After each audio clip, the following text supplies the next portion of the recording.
Hype si LeBron James mga idol kay Bronny, Miami Heat versus Los Angeles Lakers. Umi-improve palalo ang big man ng Miami at may umuusbong na shooter ang purple and gold.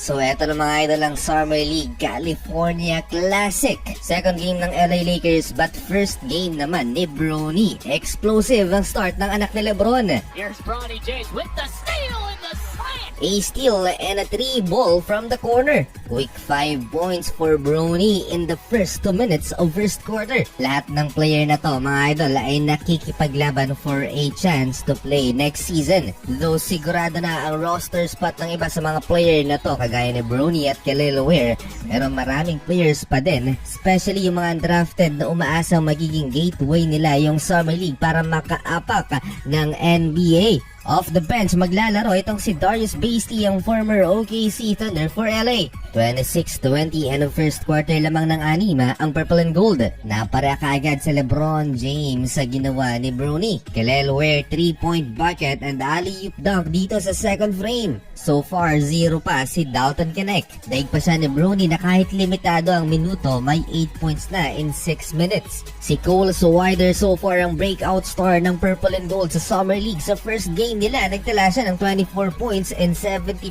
shooting percentage. Tapos ngayon, meron na siyang 12 puntos. Kelly Ware again with a poster alley-oop dunk and won 51-38 at the half in favor of purple and gold.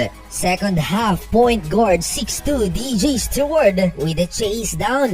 Well, naibaba ng Miami Heat into single digit ang lamang ng Los Angeles Lakers. Pero hindi rin nagtagal ang run ng Miami Heat dahil muling nakontrol ng purple and gold ang laban. Balik ulit sa double digit ang lamang nila. Solid na shooter itong si Cole Swider for the purple and gold, 76-62 going into fourth and final quarter. Another one for Swider from mid-range. That's his 17 points. 20-point game again for Cole Swider habang si DK 4 points lang with 4 turnovers, 2 out of 7 sa field. Palaki ng palaki ang kalamangan ng league show mga idol, malapit ng umabot ng 20 puntos. 11-man rotation mga idol ng Lakers, limited minutes sa Bronny James, 10 points in 10 minutes mga idol without turnover. Marami ang nag-step up sa purple and gold sa kanilang bench. Jabari Rice, double digit scoring. Darius Bazley, double digit scoring din.